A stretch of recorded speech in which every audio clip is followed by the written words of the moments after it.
अस्सलाम वालेकुम नाजरीन, आप देख रहे हैं INN चैनल। मैं हूं शेख अहमद अली। आज की खास बात में हम देखेंगे कई अहम कौमी और बैनुल अक़वामी खबरें। वाराणसी की जिला अदालत ने ज्ञानवापी मस्जिद और श्रृंगार गौरी मामले पर आज एक इंतहाई अहम फैसला सुनाते हुए कहा कि इस ताल्लुक से अर्जी काबिले समात है। साथ ही जिला अदालत ने इस पर समात के लिए आइंदा 22 सितंबर की तारीख मुकर्रर भी कर दी है।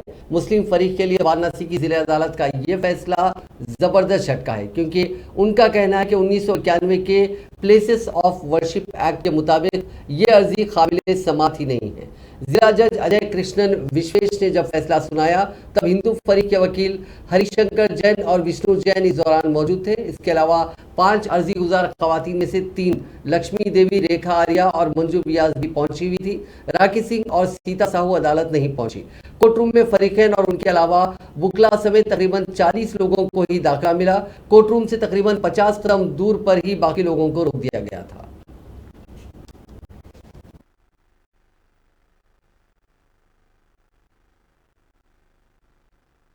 आज पूरा भारत खुश है। आज हम भारत को यही एक सारे ब्रह्मांड में शुरू करना चाहते हैं। सबसे विनती है, जितने हमारे हिंदू भाई बहन हैं, आज अपने घरों में घी के दीपक जलाए, शंख नगाड़े बजाए और हर हर महादेव का नारा लगाए। हर हर महादेव, बोलो श्रृंगार गौरी माता की जय। बम बम बोल रहा है काशी, बम बम बोल रहा है बाबा, रहा न कोई बाकी। कि बम बम बोल रहा है काशी, बम बम बोल रहा है काशी, बम बम बोला भैरो बाबा, रहा न कोई बाकी।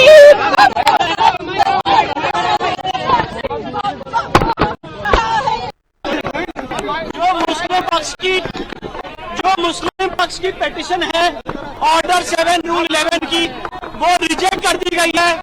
प्लेसेस ऑफ वर्शिप एक्ट का आर्गुमेंट रिजेक्ट कर दिया, वक्फ एक्ट का रिजेक्ट कर दिया है। 22/9 आगे अब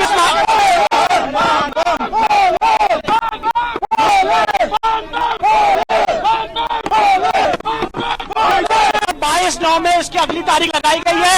इस जजमेंट के बहुत बड़े मायने हैं, क्योंकि जो हमारी कमीशन की रिपोर्ट है अब वो पढ़ी जाएगी, उसके खिलाफ उनको ऑब्जेक्शन देना पड़ेगा। और जो कमीशन अपील करेंगे हाई कोर्ट में, फ्रीज तो है और 7/11 का ऑर्डर को उन्होंने आज एडिशनल डिस्ट्रिक्ट जज ने की कहा है। मेरा मानना यह है कि ये जो आज ऑर्डर आया है, इससे देश में अब बहुत सी चीजें शुरू हो जाएंगी। हर कोई जाकर ये कहेगा कि नहीं नहीं, 15 अगस्त 1947 से पहले से हम यहां पर थे, तो फिर 1991 का जो प्लेस ऑफ वर्शिप एक्ट है वो तो उसका मकसद ही फेल हो जाता है। क्योंकि 91 का एक्ट इसलिए बनाया गया था ताकि इस तरह के कॉन्फ्लिक्ट जो है वो हमेशा के लिए खत्म हो जाए।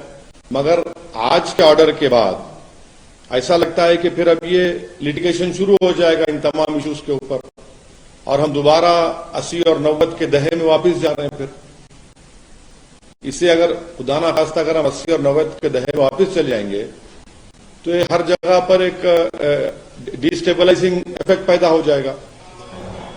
तो ये हम तो उम्मीद कर रहे थे कि कोर्ट इस तरह के इश्यूज को, इस अंग्रेजी में कहते हैं कि they will nip it in its bud, मगर अब लगता है कि इस तरह का लिटिगेशन अगर आगे बढ़ेगा तो फिर ये उसी रास्ते पर जा रहा है जो बाबरी मस्जिद का लीगल इशू गया था। अब आप बोलेंगे नहीं नहीं, टाइटल नहीं है, वहां पर ऐसा करने की इजाजत दी जाए। अरे भाई, तो फिर कैसा होगा ये? अच्छा, और आप इस बात को समझिए कि ये जो नरेंद्र मोदी भारत के प्रधानमंत्री ने जो बड़ी मंदिर का इनॉग्रेशन किया था ना अभी 1.5 साल पहले, क्या आप लोगों को मालूम है कि प्लॉट नंबर 93-94 एक्सचेंज किया गया मुसलमानों से? नहीं, इसकी बात कर रहा हूं मैं, इसी काशी की मंदिर की बात कर रहा हूं। प्लॉट नंबर 93-94 को मुसलमानों से एक्सचेंज किया गया। एक प्लॉट लेकर दूसरा घर दिया गया। तो जब एक्सचेंज होता है तो मालिक से होता है ना, मालिक से एक्सचेंज कर रहे हैं और आप आगे बढ़ा रहा है। ये तो प्रधानमंत्री ने जो इनॉग्रेशन किया, जो पूरे उसको बताया कि मॉडर्नाइज किया गया, उसको तोड़ा गया, बनाया गया, एक्सचेंज हुआ प्रॉपर्टी का, और इसको क्या बोलेंगे। और सुप्रीम कोर्ट में आज एक बार फिर हिजाब तनाज़े पर मुस्लिम फरीक की तरफ से दलाइल पेश किए गए। पीर के रोज जस्टिस हेमंत गुप्ता ने इशारा दिया कि तालीमी इदारों में हिजाब पहनने पर कर्नाटका हाईकोर्ट के जरिए आयद की गई पाबंदी के खिलाफ दाखिल अर्जी पर जारी समाअत 16 सितंबर तक पूरी की जा सकती है। सुप्रीम कोर्ट ने वकला से 14 सितंबर तक दलील मुकम्मिल करने के लिए भी कहा। आज हुई समाअत के दौरान सुप्रीम कोर्ट ने कर्नाटका हुकूमत से भी इस मामले में अपनी बात रखने को कहा। सुप्रीम कोर्ट ने रियासती हुकूमत को जवाब दाखिल करने के लिए 2 दिन का वक्त दिया है। उम्मीद की जा रही है कि 14 सितंबर तक सभी जानकारियां हासिल करने और दलाइल सुनने के बाद सुप्रीम कोर्ट फैसले से मुतालिक अपना रुझान तैयार करेगा। गोया कि 16 सितंबर तक इस मामले में कोई फैसला सादिर हो सकता है। काबिल जिक्र है कि गुज़िश्ता जुमेरात यानी 8 सितंबर को सुप्रीम कोर्ट ने कर्नाटका हिजाब पाबंदी मामले में अर्जी दहिंदगान से मुसलमानों और सिखों की रस्मों का मवाजना न करने की सलाह देते हुए कहा था कि सिख मजहब की रस्मों का मवाजना करना बहुत मुनासिब नहीं है। ऐसा इसलिए क्योंकि वो मुल्क की सकाफत में अच्छी तरह से घुल मिल गए हैं। अदालत उस्मा ने तालीमी इदारों में हिजाब पर पाबंदी हटाने से इनकार करने वाले कर्नाटका हाईकोर्ट के फैसले को चैलेंज करने वाली कई अर्जियों पर मुश्तरका समाअत करते हुए कहा था कि सिख मजहब में 5 के यानी केश, कड़ा, कंगा, कच्छा, किरपान पूरी तरह से लाजिम है। जस्टिस हेमंत गुप्ता और जस्टिस सुधांशु धोलिया की बेंच ने इस मामले में एक अर्जी दहिंदा की तरफ से पेश हुए वकील के जरिए सिख मजहब और पगड़ी की मिसाल दिए जाने के बाद ये तबसरा किया था। बेंच ने कहा था कि सिख मजहब के हुकूक की रस्मों का मुआवजा करना मुनासिब नहीं है। अदालत उस्मा ने आइन की शक्ल 25 का हवाला दिया और कहा कि ये सिखों की तरफ से किरपान ले जाने की सहूलत देता है। दरअसल अर्जी दहिंदगान में से एक तरफ से पेश सीनियर वकील देवदत्त कामत ने बेंच को बताया कि कर्नाटका हुकूमत ने कहा है कि अगर तालिबात सर पर दुपट्टा पहनकर आएंगी तो दीगर लोग नाराज होंगे, लेकिन ये इस पर पाबंदी लगाने की वजह नहीं हो सकती। उन्होंने कहा कि सर पर दुपट्टा पहनना आर्टिकल 19 और 21 में मौजूद बुनियादी हुकूक का हिस्सा होने के अलावा मजहबी इत्तेकाद का भी एक हिस्सा है। कामत ने कुछ बुकला की पेशानी पर लगाए जाने वाले निशान नमाम का तस्करा करते हुए कहा था कि यह हिंदू मजहब का लाजमी हिस्सा नहीं है, लेकिन इसकी इजाजत दी जाती है। उन्होंने सवाल किया था कि यह अदालत में डिसिप्लिन को कैसे नुकसान पहुंचाता है, क्या यह अवामी निजाम को नुकसान पहुंचाता है। सुप्रीम कोर्ट में आज सिटीजनशिप अमेंडमेंट एक्ट मामले पर दाखिल 200 से ज्यादा दरखास्तों पर समाअत हुई थी, लेकिन इसके लिए आइंदा पीर यानी 19 सितंबर की तारीख मुकर्रर की गई है। बार एंड बेंच के ट्विटर हैंडल पर दी गई जानकारी के मुताबिक सीनियर वकील AM सिंघवी और मुकुल रोहतगी की दरखास्त पर अदालत उस्मा ने इस मामले पर आज की समाअत मुलतवी करने का फैसला किया। अब बात महंगाई की। अगस्त में रिटेल महंगाई 3 महीनों की गिरावट के बाद बढ़कर 7% हो गई है। जुलाई में ये 6.7% थी। एक साल पहले यानी अगस्त 2021 में ये 5.30 यानी 5.30% थी। कंज्यूमर प्राइस इंडेक्स पर मबनी रिटेल महंगाई दर के आंकड़े पीर के रोज जारी किए गए। खाने पीने का सामान खासतौर पर दाल, चावल, गेहूं और सब्जियों की कीमतों के बढ़ने की वजह से महंगाई बढ़ी है। अगस्त में फूड इन्फ्लेशन 7.62% हो गई, जो जुलाई में 6.69% थी। जून में 7.75% रही, मई में ये 7.97% थी और अप्रैल में 8.38% थी। रिटेल महंगाई की शरह लगातार 8 महीनों से RBI की 6% की ऊपरी लिमिट के पार बनी हुई है। जनवरी 2022 में रिटेल महंगाई की शरह 6.01%, फरवरी में 6.07%, मार्च में 6.9%, अप्रैल में 7.79%, मई में 7.04% और जून में 7.01% दर्ज की गई थी। राहुल गांधी की भारत जोड़ो यात्रा को लेकर कई तनाज़ात खड़े किए जा रहे हैं। केरल में इस यात्रा के दूसरे दिन यानी 12 सितंबर को कांग्रेस ने अपने ट्विटर अकाउंट से खाकी की एक नेकर की तस्वीर शेयर की। इसमें लिखा कि मुल्क को नफरत से आज़ाद कराने में 145 दिन बाकी हैं। इस पर RSS ने कहा कि इनके बाप दादा ने संघ का बहुत तिरस्कार यानी बहुत बेइज्जती की है, लेकिन संघ रुका नहीं। वहीं बीजेपी ने कांग्रेस पर सिख मुखालिफ दंगे भड़काने का इल्जाम लगाया। कांग्रेस की इस पोस्ट पर खाकी का निक्कर एक कोने से जल रहा है। नीचे लिखा है 145 दिन बाकी हैं। फोटो के साथ कांग्रेस ने कैप्शन दिया, मुल्क को नफरत के चुंगल से आजाद कराने और बीजेपी आरएसएस के डैमेज की भरपाई के हमारे निशाने पर हम धीरे धीरे पहुंच ही जाएंगे। आरएसएस के लीडर डॉक्टर मनमोहन वैद ने पीर को रायपुर में इसका जवाब दिया। उन्होंने प्रेस कॉन्फ्रेंस में कहा कि वो लोगों को नफरत से जोड़ना चाहते हैं। उनके बाप दादा ने संघ की बेइज्जती की थी और अपनी पूरी ताकत के साथ संघ को रोकने की कोशिश की, लेकिन संघ नहीं रुका। वहीं कांग्रेस पार्टी ने इसका जवाब देते हुए कहा कि कांग्रेस को इस एग्रेसिव मोड में आरएसएस और बीजेपी ने कभी नहीं देखा और जब कांग्रेस एग्रेसिव हो गई है तो ये लोग घबरा रहे हैं।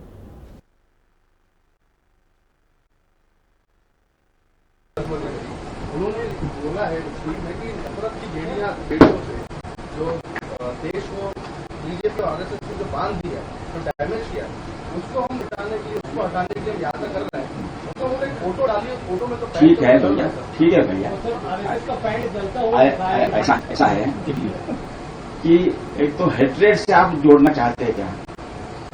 हेट्रेड वो पाल रखे हैं बहुत पहले से, और उनके बाप दादा ने भी संघ का बहुत तिरस्कार किया, अपनी सारी ताकत के साथ संघ को रोकने का प्रयत्न किया। दो बार भी बिना कारण प्रतिबंध लादे गए, संघ रोका नहीं है, लगातार बढ़ते रहा है। संघ क्यों बढ़ रहा है? तो संघ के पास सत्य सिद्धांत है, सिद्धांतों लेकर जीवन भर चलने वाले व्रतस्थ ऐसे कार्यकर्ताओं की पीढ़ी उसके आवश्यक त्याग परिश्रम बलिदान करने वाले लोग तैयार होते रहे हैं और समाज का सहयोग खूब मिलता रहा है, लगातार मिलता रहा है। ठीक है, इसलिए इससे भी उनका हेट्रेड ध्यान में आता है। तो क्या कहना उसके बारे में, कुछ कमेंट करने लायक वो सारा चित्र वगैरह भी अब संघ का गणवेश बदला, ये भी उनके ध्यान में नहीं है। ठीक है, मतलब ऐसी उनकी स्थिति है, उसके बारे में कमेंट करना अच्छी बात, कुछ अच्छे प्रश्न पूछे। See, the trouble is the RSS and the BJP is not used to aggressive responses from the Congress. When the Congress gives an aggressive response, जब हम आक्रामक होते हैं तब वो पीछे हट जाते हैं। तो ये अगर वो आक्रामक होंगे, हम डबल आक्रामक होंगे, ये समझ लेना चाहिए उनको। See, the trouble is the RSS and the BJP is not used to aggressive responses from the Congress. When the Congress gives an aggressive response, जब हम आक्रामक होते हैं तब वो पीछे हट जाते हैं। तो ये अगर वो आक्रामक होंगे, हम डबल आक्रामक होंगे, ये समझ लेना चाहिए उनको। मरकजी वजीर स्मृति ईरानी इन दिनों अपने बयानात को लेकर खूब सुर्खियों में हैं। अनजाने या खसदन उन्होंने हाल ही में कई ऐसे बयानात दिए हैं जिसका सच्चाई से कोई सरोकार नहीं है। इसके लिए उन्हें सोशल मीडिया पर ट्रोलिंग का भी शिकार होना पड़ा। स्मृति ईरानी का ताज़ा बयान राहुल गांधी से मुताल्लिक है, जो इस वक्त भारत जोड़ो यात्रा की क़यादत कर रहे हैं। स्मृति ईरानी ने राहुल गांधी पर इल्ज़ाम आयद किया कि उन्होंने कन्याकुमारी से यात्रा शुरू करने से पहले स्वामी विवेकानंद के दर्शन नहीं किए। मरकजी वज़ीर ने अपनी एक तकरीर में कहा कि कन्याकुमारी से भारत जोड़ो यात्रा की शुरुआत करने वाले राहुल गांधी को पहले स्वामी विवेकानंद को प्रणाम करना चाहिए था। उनके इस बयान पर कांग्रेस ने फौरी रद्द-ए-अमल पेश करते हुए एक वीडियो शेयर किया जिसमें राहुल गांधी विवेकानंद के मुजस्समे के सामने खड़े हैं। इस वीडियो के जरिए स्मृति ईरानी को झूठी साबित करने की कोशिश की गई। कांग्रेस के कई कायदीन ने स्मृति ईरानी के झूठे बयान को सख्त तनकीद का निशाना बनाया। कांग्रेस लीडर जयराम रमेश ने तो मीडिया से बातचीत के दौरान तंज़िया अंदाज इख्तियार करते हुए कहा कि 7 तारीख को राहुल गांधी जी 3 बजे कहाँ थे, किस स्मारक में थे, इसका जवाब स्मृति ईरानी को देना चाहिए। अगर उन्हें नया चश्मा चाहिए तो मैं चश्मा देने को तैयार हूँ। जयराम रमेश ने साथ ही कहा कि बीजेपी कभी कंटेनर, कभी टी शर्ट, कभी जूतों को इशू बनाना चाहती है। इससे साफ है कि बीजेपी घबराई हुई है। उन्होंने मजीद कहा कि बीजेपी वाले परेशान हैं और उनकी झूठ की फैक्ट्री ओवर टाइम चल रही है। वहीं कांग्रेस लीडर बीवी श्रीनिवास ने भी इस सिलसिले में एक ट्वीट किया जिसमें स्मृति ईरानी को मुखातिब करते हुए लिखा कि झूठ बोलते हुए शर्म नहीं आती। आज मैं पूछना चाहती हूं कांग्रेस पार्टी से, आप कहते हैं आप यात्रा कर रहे हैं भारत को जोड़ने की। अरे अगर कन्याकुमारी से चले तो कम से कम इतनी निर्लज्जता तो ना दिखाते, स्वामी विवेकानंद जी को प्रणाम कर तो बताते। लेकिन वो भी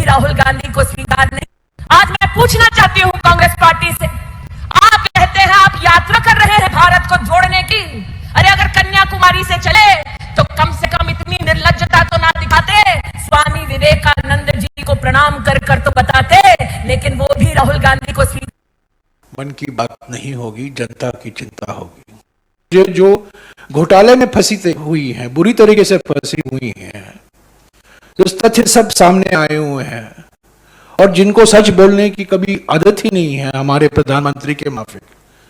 ये प्रधानमंत्री की बीमारी अपने कैबिनेट सहयोगियों में भी फैल गई है। प्रधानमंत्री की बीमारी ये है, वो गलती से सच नहीं बोल सकते।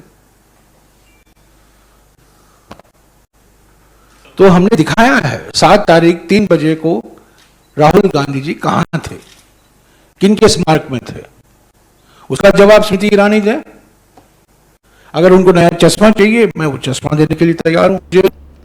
कांग्रेस ने कहा कि भारत जोड़ो यात्रा के लिए तमिलनाडु और केरला में जो हिमायत मिल रही है, इससे लोगों का हौसला काफी बढ़ रहा है और कांग्रेस तंजीम में नई तवानाई पैदा हो रही है। कांग्रेस के मीडिया इंचार्ज जयराम रमेश ने आज पार्टी हेडक्वार्टर्स में एक प्रेस कॉन्फ्रेंस में कहा कि वो गुज़िश्ता 5 दिनों से इस यात्रा में शामिल हैं और हर रोज 5000 से ज्यादा लोग इस यात्रा में शामिल हो रहे हैं। यात्रा के सिलसिले में लोगों में जबरदस्त जोशो खरोश पाया जाता है और इससे पार्टी कारकुनों में नई जान पैदा हुई है।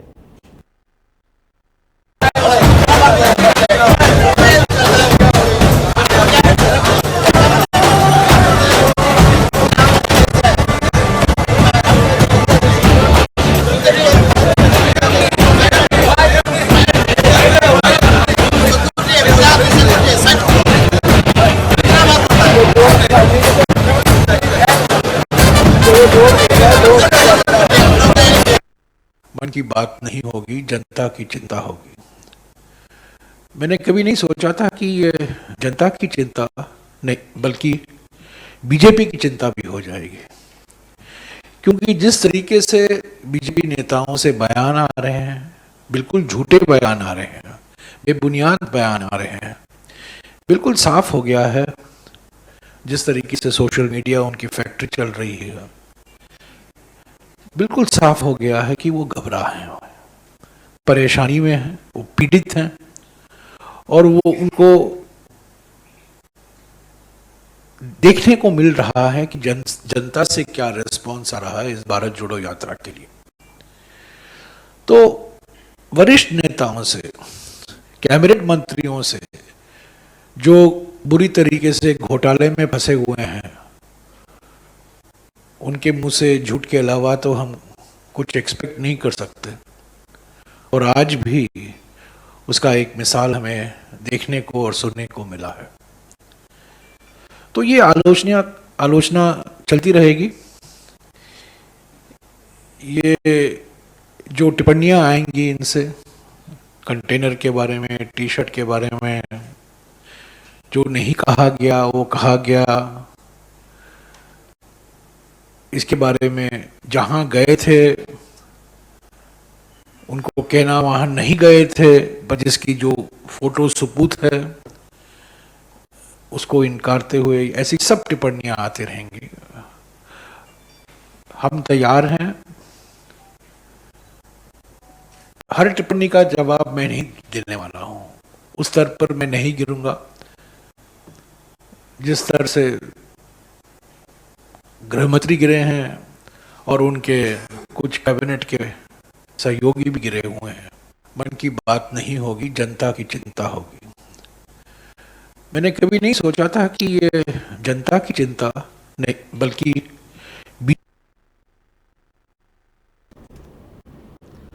आम आदमी पार्टी ने कहा कि उसकी पार्टी बहुत जल्द गुजरात में नंबर 1 पार्टी बनने वाली है और इसी बौखलाहट में भारतीय जनता पार्टी ने गुजरात पुलिस से वारंट के बगैर आम आदमी पार्टी के अहमदाबाद के दफ्तर पर छापामारी कराई। उन्होंने कहा कि गुजरात में गुज़िश्ता चंद दिनों से पार्टी का ग्राफ तेजी से बढ़ रहा है। आम आदमी पार्टी गुजरात में नंबर 2 पार्टी है, ये बीजेपी से थोड़ा पीछे है और कांग्रेस कहीं नहीं है। गुजरात इंतखाबात में अभी 2.5 महीने बाकी हैं। बहुत जल्द आम आदमी पार्टी बीजेपी को पीछे छोड़ते हुए गुजरात में नंबर 1 पार्टी बन जाएगी।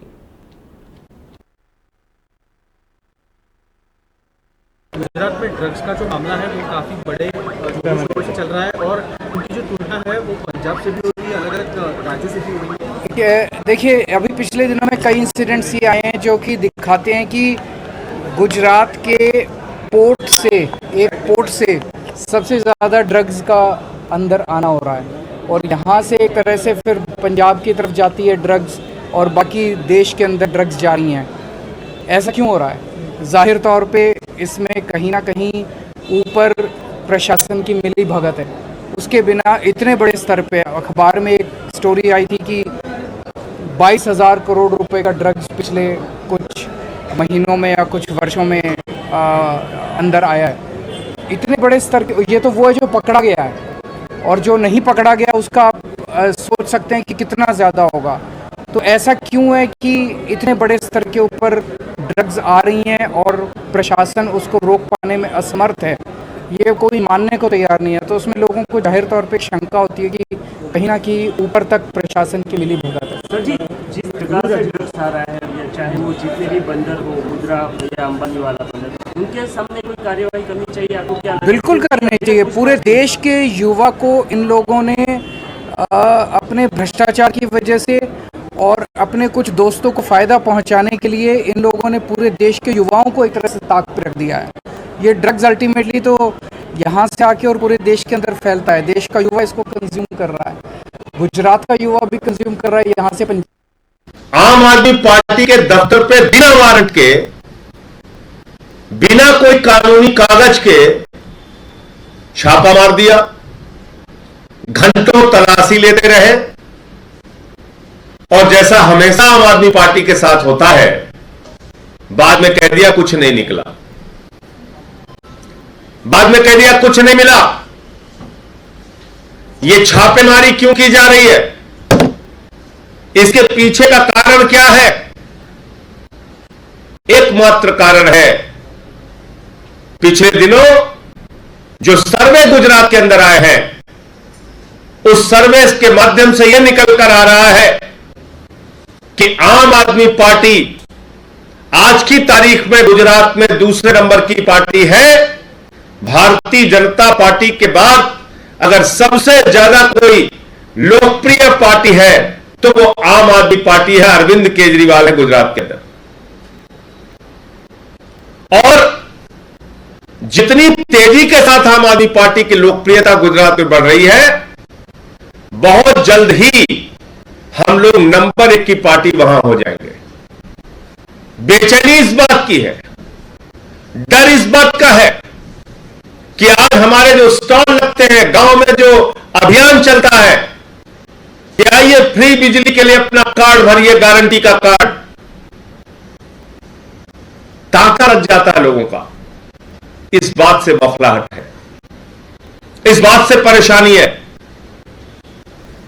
मैं भारतीय जनता वज़ीर-ए-आज़म नरेंद्र मोदी ने आलमी बिरादरी से काश्तकारी के साइंसी और रिवायती तरीकों को अपनाते हुए ज़राअत के शोबे को मुतनव्वो तरीके से आगे बढ़ाने की अपील करते हुए कहा कि एक ही तरीक़ेकार पर मबनी मोनोकल्चर काश्तकारी के मसाइल का हल नहीं है।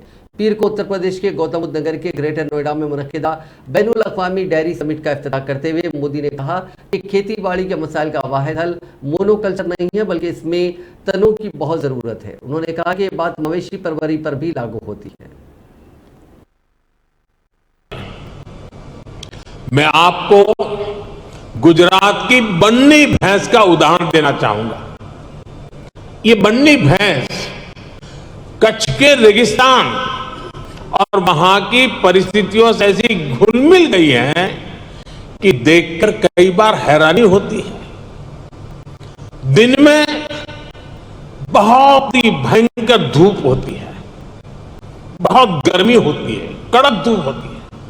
इसलिए ये बन्नी भैंस रात के कम तापमान में घास चरने के लिए निकलती है। विदेश से आए हमारे साथी ये जानकर के भी चौंक जाएंगे कि उस समय बन्नी भैंस के साथ कोई उसका पालक, उसका किसान उसके साथ नहीं होता है।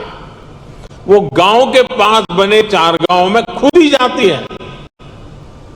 रेगिस्तान में पानी कम होता है, इसलिए बहुत कम पानी में भी बन्नी भैंस का काम चल जाता है। बन्नी भैंस रात में 10-10, 15-15 किलोमीटर दूर जाकर घास चरने के बाद भी सुबह अपने आप खुद घर चली आती है।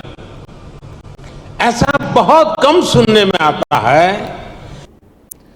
केरला के त्रिशूर जिले में चिल्लीकोडी में आए तूफान के बाद कई मकानात को नुकसान पहुंचा और कई दरख्त जड़ से उखड़ गए। तूफान चिल्लीकोडी नदी के दोनों किनारों से टकराया और मोरिंगोर कस्बे में मकानात को नुकसान पहुंचा। तूफान के बायस कई दरख्त भी उखड़ गए। ये समुद्री तूफान दरियाए चिल्लीकोडी के दोनों किनारों पर आया, जिसकी वजह से मोरिंगोर शहर में मकानात को नुकसान पहुंचा। दरख्तों के अलावा बिजली के खंभे भी उखड़ गए, जिसके सबब बिजली की लाइनें भी तबाह हो गई।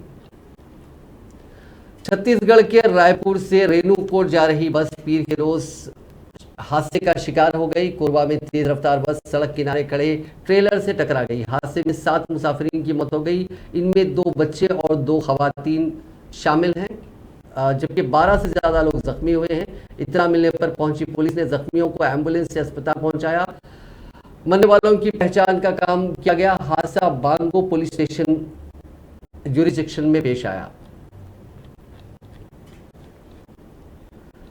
हरियाणा की बीजेपी लीडर सोनाली फोगाट के मर्डर की जांच अब सीबीआई करेगी। गोवा हुकूमत ने इस केस की सीबीआई जांच करवाने का फैसला कर लिया है और इसके लिए मरकजी वजारत दाखिला को लेटर लिखा। इस पर मरकजी वजारत दाखिला ने भी सीबीआई से जांच की सिफारिश कर दी है। इसकी जानकारी गोवा के वजीर आला प्रमोद सावंत ने दी। उन्होंने कहा कि लोगों की लगातार डिमांड आ रही थी कि मामले की जांच सीबीआई से हो। इसके अलावा सोनाली की बेटी यशोधरा भी लगातार सीबीआई जांच की मांग उठा रही थी। उन्होंने कहा कि हमें अपनी पुलिस पर पूरा भरोसा है, पुलिस जांच सही डायरेक्शन में जा रही है। कई क्लू भी पुलिस को हासिल हुए, लेकिन लोगों और उनकी बेटी की मांग को ध्यान में रखते हुए ये केस अब सीबीआई को दिया जा रहा है। बेंगलुरु में डॉक्टर ने अपने मरीज की जान बचाने के लिए ऐसा कदम उठाया जो दूसरों के लिए मिसाल बन गया। ये डॉक्टर हैं मणिपाल अस्पताल में गैस्ट्रोएंट्रोलॉजी के सर्जन डॉक्टर गोविंद नंद कुमार, जो 30 अगस्त को एक अर्जेंट लैप्रोस्कोपिक गॉल ब्लैडर की सर्जरी करने जा रहे थे, लेकिन वो सरजापुर मराठली पर जाम में फंस गए। डॉक्टर नंद कुमार ने ट्रैफिक देखकर सोचा कि देर होने से खातून की जान को खतरा हो सकता है, इसीलिए उन्होंने कार वहीं छोड़ी और सर्जरी करने के लिए 3 किलोमीटर तक दौड़ लगाकर हॉस्पिटल पहुंचे। इसका वीडियो अब वायरल हो रहा है।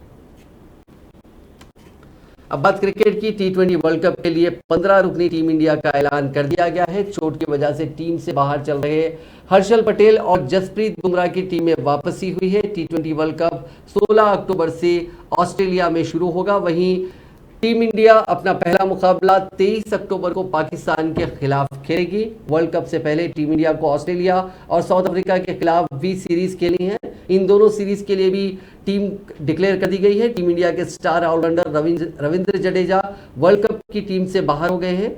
उनकी जगह अक्षर पटेल को मौका दिया गया है। जडेजा की घुटने की सर्जरी हुई है, वो एशिया कप में जख्मी हो गए थे। जडेजा की टीम से बाहर होने के बाद टीम इंडिया पटरी से उतर गई थी और लगातार 2 मैच में हार के बाद एशिया कप से बाहर हो गई। टीम इंडिया ने अपना पहला वर्ल्ड कप 2007 में जीता था। उस वक्त पहली बार इस मेगा टूर्नामेंट का इनेकाद किया गया था। टीम इंडिया के कप्तान महेंद्र सिंह धोनी थे। इसके बाद 6 बार इस मेगा टूर्नामेंट का इनेकाद हुआ और हम एक बार भी चैंपियन नहीं बन पाए।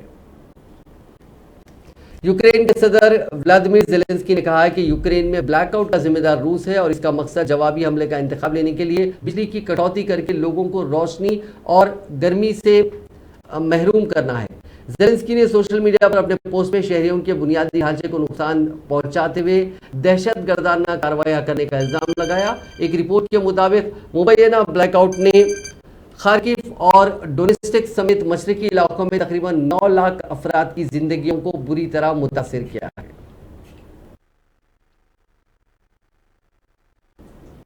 चीन के जुनूब मगरबी सूबे सिचुआन के लोडिंग काउंटी और उसके आसपास के इलाकों में 5 सितंबर को आने वाले 6.8 शिद्दत के ज़लज़ले में अब तक जुमला 93 अफराद हलाक और कम से कम 25 अफराद अभी तक लापता है। मकामी हुक्काम ने पीर को इतला दी। उन्होंने कहा कि गुंजी तिब्बती ऑटोनोमस सूबे के लोडिंग में 55 अफराद हलाक हुए हैं, जबकि यान शहर में 38 लोगों की जान गई है।